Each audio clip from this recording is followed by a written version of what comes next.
नमस्कार दर्शकों, 2021 में महारविवार व्रत कब है और इसकी पूजा विधि क्या है, इस विषय में आज हम जानेंगे। इस व्रत को करने से मनुष्य को मोक्ष प्राप्त होता है, स्त्री के बाझपन दूर होता है, सभी पापों का नाश होता है, मनुष्य को यश, धन, मान सम्मान तथा आरोग्य की प्राप्ति होती है। शरीर में किसी भी प्रकार का चर्म रोग हो तो वह समाप्त हो जाता है। जीवन में सुख समृद्धि, धन संपत्ति, शत्रुओं से सुरक्षा और स्वास्थ्य सुख के लिए महारविवार का व्रत सर्वश्रेष्ठ है। महारविवार का व्रत करने व कथा सुनने से मनुष्य की सभी मनोकामनाएं पूरी हो जाती हैं। 2021 में महारविवार व्रत 19 सितंबर को पड़ रहा है। इस दिन सूर्य उदय से पूर्व जागकर शौच व स्नान आदि से निर्वृत्त होकर स्वच्छ लाल रंग के वस्त्र पहने, विधि विधान से गंध पुष्पादि से भगवान सूर्य का पूजन करें। 24 बार गायत्री जाप करें। सूर्य देव की बीज मंत्र का 12 या 3 माला का जप करें। मंत्र है ह्राम ह्रीम हौम स सूर्याय नमः। सूर्य देव को जल में लाल चंदन, अक्षत, लाल पुष्प और दूबा मिलाकर 3 बार में अर्घ्य दें। 3 बार का मतलब एक ही लोटे से 3 बार जल को गिराना है और 3 बार ओम ब्रह्म स्वरूपे सूर्य नारायण नमः मंत्र कहना है।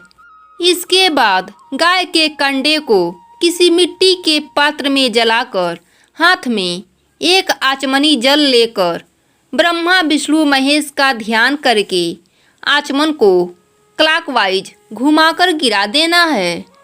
गुड़, घी, धूप तीनों को मिलाकर सूर्य देव के किसी भी मंत्र को बोलकर अग्नि में स्वाहा स्वाहा कहकर डाल दीजिए।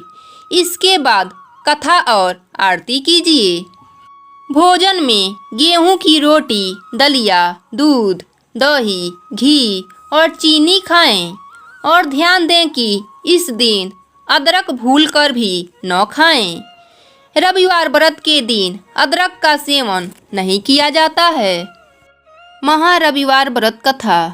प्राचीन काल में एक बुढ़िया माई रहती थी। वह नियमित रूप से रविवार का व्रत करती। रविवार के दिन सूर्य उदय से पहले उठकर आंगन को गोबर से लीपकर स्वच्छ करती, स्नान आदि से निवृत्त होकर सूर्य भगवान की विधिवत पूजा करती, व्रत कथा सुनती और सूर्य भगवान को भोग लगाकर दिन में एक बार भोजन करती थी। सूर्य भगवान की कृपा से बुढ़िया को किसी प्रकार का चिंता नहीं था। धीरे धीरे उसका घर धन धान से भर रहा था और सूर्य देव की कृपा से वह हमेशा स्वस्थ रहती थी। उस बूढ़ी माता को सुखी देखकर उसकी पड़ोसन उससे जलने लगी। बूढ़ी माता के पास गाय नहीं थी, इसलिए वह अपने पड़ोसन के घर से गोबर लाती थी। एक दिन उनकी पड़ोसन अपने गाय को घर के भीतर बांधना शुरू कर दिया। इससे बूढ़ी माता को गोबर नहीं मिला और आंगन को ना लिप सकी। आंगन न लिप पाने के कारण बूढ़ी माता ने सूर्य भगवान की पूजा भी ना कर सकी। बूढ़ी माता रात होने पर भूखी प्यासी ही सो गईं। सपने में सूर्य भगवान ने दर्शन दिया और भोग न लगाने का कारण पूछा तो बूढ़ी माता ने भगवान सूर्य देव से क्षमा मांगी और बताया कि गोबर ना मिलने से वह आज घर भी ना लिपी और पूजा भी नहीं की और भगवान को भोग भी नहीं लगा पाई। इस पर सूर्यदेव ने कहा, बूढ़ी माता, मैं आपके पूजा से प्रसन्न हूँ और मैं आपको एक गाय वरदान में देता हूँ। प्रातःकाल सूर्य उदय से पूर्व उस बूढ़ी माता की आंख खुली तो वह अपने घर के आंगन में सुंदर गाय और बछड़े को देखकर बहुत ही खुश हो गईं। गाय को आंगन में बांधकर उन्होंने जल्दी से चारा लाकर खिलाया।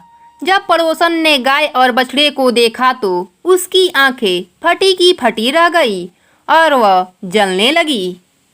तभी गाय ने सोने का गोबर किया। गोबर देखते ही पड़ोसन हैरान हो गई। उसने तुरंत अपने गाय के गोबर से बदलकर सोने वाला गोबर अपने घर ला दिया। अब यही कार्य रोज करने लगी। सूर्योदय से पहले उठकर सोने का गोबर बदलकर अपने घर ला देती। सोने के गोबर से पड़ोसन धनी होने लगी। बूढ़ी माता को सोने के गोबर के बारे में कुछ भी पता नहीं था। बूढ़ी माता हमेशा के तरह रविवार का व्रत करती, पूजा करती, कथा सुनती। एक दिन सूर्यदेव ने तेज आंधी चला दिया, जिससे बूढ़ी माता अपने गाय को घर के भीतर बांध दिया। बूढ़ी माता ने सुबह जब गाय के सोने का गोबर देखा तो उनको बहुत आश्चर्य हुआ और वह सब जान गईं। उस दिन के बाद से बूढ़ी माता हर रोज अपने गाय को घर के भीतर बांधना शुरू कर दिया। सोने के गोबर से बूढ़ी माता कुछ ही दिनों में बहुत धनी हो गईं। पड़ोसन को सोने का गोबर ना मिल पाता था, इसलिए वह बुरी तरह जल भूनकर राख हो गई और अपने पति को समझा बुझाकर उसे नगर के राजा के पास भेज दिया। राजा को जब ज्ञात हुआ कि गाय सोने का गोबर देती है तो वह अपने सिपाहियों को आदेश दिया कि बूढ़ी माता के घर से गाय और बछड़े को तुरंत लाया जाए। गाय और बछड़ा राजमहल में आ गई। राजा ने सुंदर गाय को देखकर बहुत खुश हुआ। सुबह जब राजा ने सोने का गोबर देखा तो उसके आश्चर्य का ठिकाना न रहा। उधर बूढ़ी माता भूखी प्यासी सूर्यदेव से प्रार्थना कर रही थीं। सूर्यदेव इस तरह प्रार्थना करते देख उस पर बहुत करुणा आई। उसी रात सूर्य भगवान ने राजा को स्वप्न में कहा, राजन, बूढ़ी माता का गाय बछड़ा तुरंत लौटा दो, नहीं तो तुम पर विपत्तियों का पहाड़ टूट पड़ेगा, तुम्हारा महल नष्ट हो जाएगा। सूर्य भगवान के स्वप्न से बुरी तरह भयभीत राजा ने प्रातः उठते ही गाय और बछड़ा बूढ़ी माता को लौटा दिया और क्षमा मांगी। राजा ने पड़ोसन और उसके पति को उनकी इस दुष्टता के लिए दंड भी दिया। राजा ने पूरे राज्य में घोषणा करवा दी कि सभी स्त्री पुरुष रविवार का व्रत किया करेंगे। रविवार का व्रत करने से सभी के घर में धन धान्य से भर गया।